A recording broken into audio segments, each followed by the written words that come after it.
From arms sales, the increase of soldiers, to what has been described as a controversial statements coming from Russia and the U.S. in terms of the accusations that it has leveled.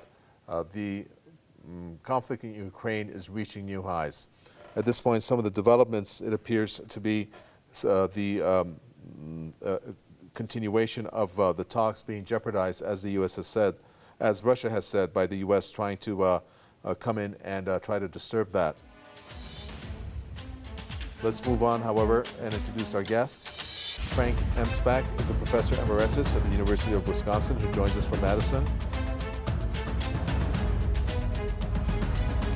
Also joining us, Marcus Papadopoulos is a historian, political analyst, and author who joins us from London. All right, both of you, welcome to the program. Frank Emspak, let me first start with you. We're looking at an influx of weapons. Aside from the almost $1 billion that the U.S. announced, we're looking at certain details that are coming out, like the Pentagon, as it was reported, scrambling to restock weapons sent to Ukraine. Congress giving the Pentagon $3.5 billion for that effort. How do you assess this influx of weapons that a large portion of it is coming from the U.S.? Well, I think that the one organization that probably is not interested in ending the war in the Ukraine is the Pentagon. The longer this goes on, the more it costs the Russians, both in terms of their economy, public relations, and practically every other measure of diplomacy. So probably the Pentagon is willing to fight to the last Ukrainian. But I think that we need to be serious about this in this way. Clearly, there has been a huge influx of arms. I think last year it was $1 billion. It's almost like a Stinger missile for every Ukrainian. And I think that the consequences of that are to stoke the likelihood of a continuing and wider war. So if we're going to move beyond where we are today, there has to be an agreement to obviously end the military conflict and not continue to engage in military activities there on our part or the Russians' part. I think this is going to be very, very hard to achieve because right now it appears that the United States, for a variety of reasons, politically, economically, is gaining. What do you mean by a wider war? Well, I think the longer this goes on, there will be more and more pressures, the likelihood of mistakes. Perhaps somebody says, well, you know, we can't do a low no-fly zone, but we want to guarantee navigation in the Black Sea. Who knows? You know, there's just such a great possibility of miscalculation here that I think that to sort of risk that under these circumstances is folly. Okay. Well, Marcus Papadopoulos, as if it wasn't bad enough, the threat that Russia feels NATO countries, I guess, soldiers have by it moving closer to Russia. Here you have the news of Biden might be announcing plans to put more troops in NATO, where we're understanding that he wants to permanently maintain an increased number of troops in NATO countries near Ukraine. I believe the number at this point ranges anywhere from 100 to 150,000 U.S. soldiers. Isn't that a provocation of some kind, going flatly against what Russia is saying, that this types of moves is what is a threat to Russia? Well, I have to say that whilst the situation in Eastern Europe is extremely disconcerting, at the same time, the American response to the Russian military campaign in Ukraine has been far more responsible than the hysterical response of the British ruling elite. And I believe the reason for that is quite simple. The Americans are one of the nuclear superpowers in the world. And as a result of that, the Americans have profound obligations to mankind. And therefore, whilst the Americans will continue to arm the Ukrainian armed forces and to arm the Ukrainian nationalist paramilitary groups, such as the neo-Nazi Azov Battalion, at the same time, Washington is very much committed to maintaining its communication channels with the Kremlin. And the Kremlin, whilst it will persist with its military campaign in Ukraine, which after nearly 4 weeks has been exceedingly successful, to the point where something like 30% of Ukrainian territory is now controlled by the Russian army, at the same time, Moscow wants to keep open its channels of communication with Washington, because Russia and America are the nuclear superpowers in the world. Therefore, they have a responsibility not just to one another, but to the world in general. And I think we also need to be very clear about something.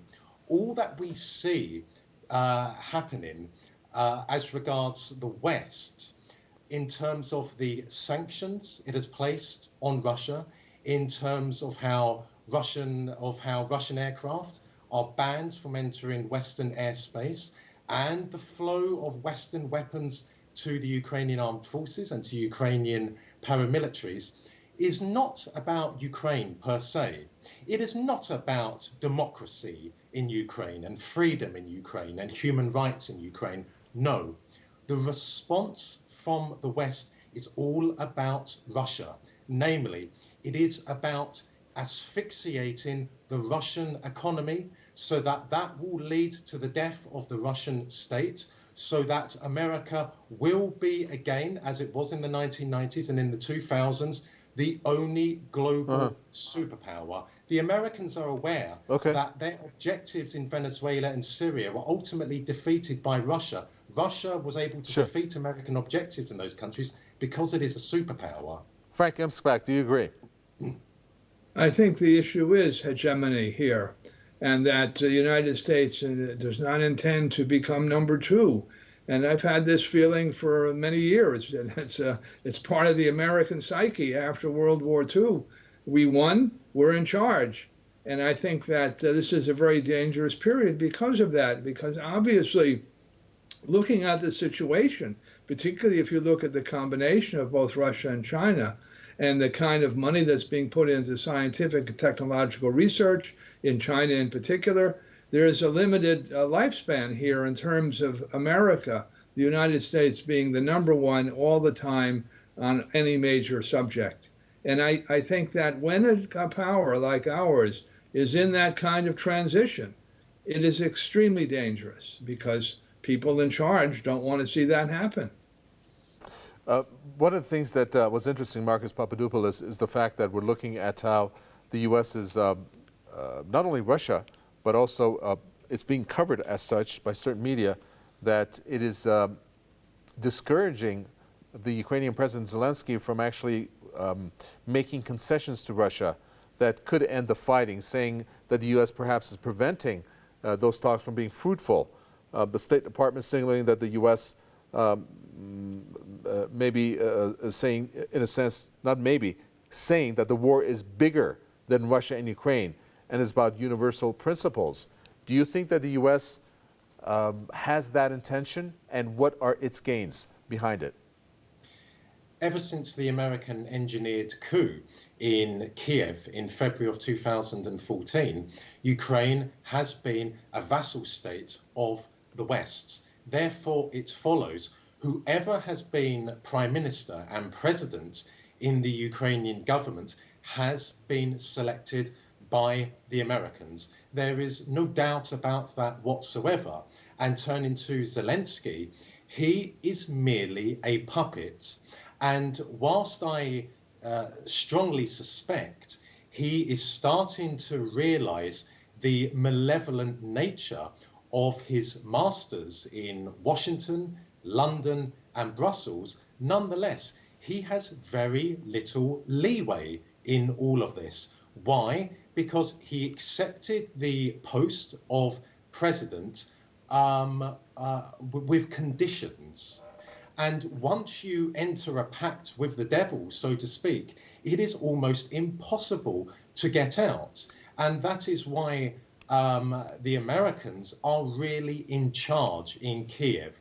What Zelensky says to the rest of the world has been prepared by script writers in the Pentagon, in the State Department, and of course in the White House. And the Americans, even before the Russian military campaign in Ukraine, were looking for an opportunity to goad the Kremlin into taking some sort of military action in Ukraine, knowing that that would give America the opportunity it had been seeking for some years now to impose the most potent sanctions on Russia that the West has ever imposed on another country in its history. So the Americans knew that the Russians would at some point take military action in Ukraine. Now that the Russians have taken military action there, of course, the Americans are looking to draw out the conflict by increasing the flow of arms to the Ukrainian armed forces and Ukrainian nationalist paramilitary groups in the hope that that Ukraine will become a bleeding wound for the Russian economy, which could bring about a collapse of the Russian government. The reality, of course, is that the Russian people are looking at the fighting in Ukraine as 1941 all over again, when Nazi Germany invaded the Soviet Union. They are resolutely behind President Putin. If there are going to be countries which will suffer or potentially suffer tremendously from the West's economic crusade against Russia, it will be Western countries. Ordinary people in Europe, for example, will struggle to pay the huge increase in electricity and gas and foodstuffs. Okay, Frank Emspak, let's take a look at a couple of stats here before I ask the question from you. We're looking at what the Russian foreign minister has said about the deployment of international peacekeepers in Ukraine, which was a move proposed by Poland. He said that could lead to direct confrontation between Russia and NATO. Then you have NATO, who are going to, the news coming out before their meeting, to deploy 4 new battle groups that are going to that's going to happen in Bulgaria, Hungary, Romania, Slovakia, based on the NATO Secretary General making that announcement. You have already the increase of U.S. Soldiers that's been announced, and it is happening. And I'm giving you all those stats to ask you this question, where Russia has said that if it feels that if there is an existential threat to Russia, that it will consider using nuclear weapons. It seems like there is an existential threat. If you agree, do you think that Russia then will use nuclear weapons? Well, I certainly hope not, because then it's game over. That was my point earlier about that there are so many things that can go wrong here, that it's an extremely dangerous thing, not only for the Ukrainians or the Russians or anybody else in Western Europe, but the planet. And I hope that this doesn't happen. The best thing to do is not to continue increasing the troops and increasing the armaments. I think we have to understand that. The United States, in their treaty, we have a treaty with Ukraine, a direct treaty, bypassing NATO and bypassing other things. And Secretary of State Blinken said about 2 weeks ago, I think it was, we will never, he used the word never, agree to a situation where Ukraine is demilitarized and a neutral state, something to that effect. And that we will never agree that Ukraine does not have a right to join whoever it wants. Those are very strong diplomatic terms. And so whatever the stuff behind the scenes is, the stuff right out in public is pretty clear as regards our war aims, the United States war aims there, all of which is extremely dangerous. And I think any person of goodwill at this point in the world has got to say, ceasefire, stop the arms race, and begin to withdraw. Because if we don't do that, then something will happen. Look, you've got, aside from anybody deliberately using nuclear weapons, you got 6 or 8 nuclear reactors there, or 10 or whatever. And, you know, all of those are dangerous. Something can go wrong. The electricity goes out, there's no water, and things like that. So this is an extremely volatile situation. And I think that we have a responsibility to say to the world leaders and everybody, enough. You have to have a ceasefire. NATO cannot keep putting troops on somebody's border and hope that that it's going to work out. And the Russians have to get at least some sense that Ukraine is not going to be used as a jumping springboard against them. Okay. Without that, we're not going to get very far here. Well, unfortunately, the news just keeps getting worse with this special military operation, as Russia calls it. Marcus Papadopoulos, since the sources that I wanted to use, I couldn't confirm through the facts as they presented, I'd like to ask you the information that you may have. And the subject is the flood of what's called foreign fighters going into Ukraine. You have this legion of soldiers, I think that President Zelensky actually formed, inviting, I guess, foreign fighters or soldiers from abroad, if you can call them that. But Russia has labeled that as foreign fighters, as mercenaries. So it's actually puts a question mark on it. What is the story behind that, both from the Ukrainian side and from the Russian side, if it's true? We must be mindful that the propaganda emanating from the Ukrainian government, especially Zelensky, is extremely crude, is extremely childish.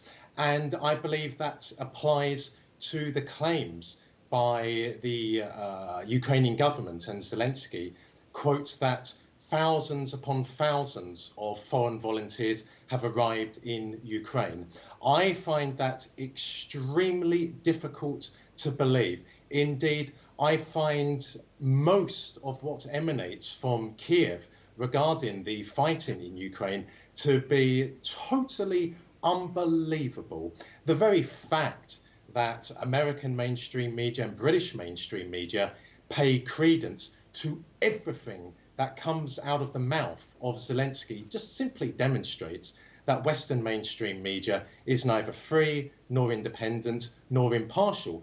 But it is true there are some foreign citizens fighting in Ukraine. And we need to understand that, for example, in regard to Britain, that is a criminal offence. British citizens are prohibited by UK law from fighting in another conflict. And I would say this, and also we need to understand that foreign fighters do not have any rights under the Geneva Convention. And in terms of the British volunteers who went to Ukraine, some of whom have actually died in Ukraine, I would say this. The British Foreign Secretary, Liz Truss, who is, of course, not a trained diplomat, she's trying to make a name for herself, is partly responsible because she encouraged British nationals to travel to Ukraine to fight, knowing it is illegal under UK law, and she never told the British population that foreign fighters in Ukraine, or indeed in any conflict anywhere around the world, have no rights under the Geneva Convention. So I believe that Liz Truss has a lot of explaining to do, but at the same time, the numbers which Zelensky is claiming about foreign fighters in Ukraine are quite simply inflated massively.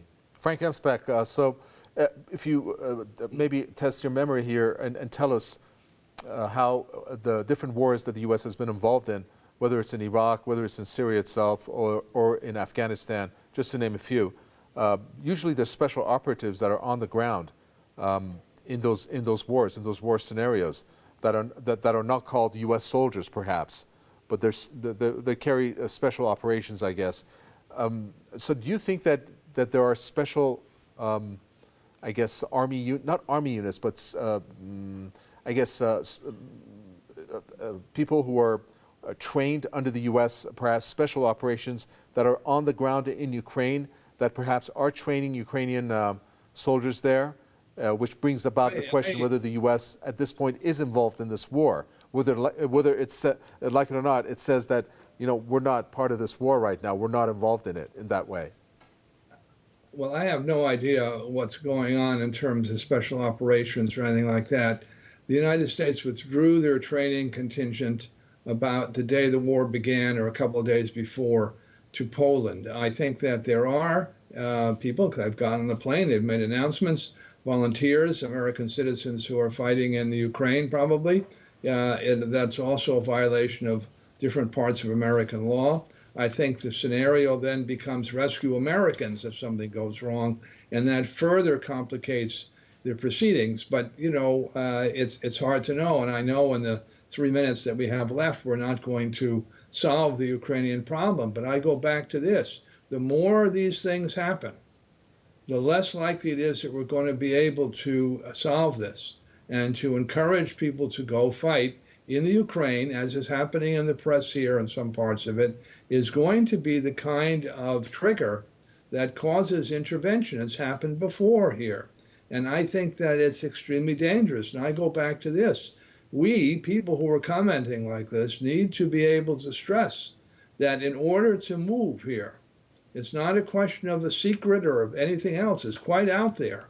We have to insist that the American government stop the escalation, the Russian government agree with the United States for a ceasefire, and proceed from there. Because without that, something is going to happen here. I just don't think it's possible to conceive anything else. Okay, we're going to have to unfortunately end it there. Thank you for that, Frank M. Spack, Professor Emeritus at the University of Wisconsin.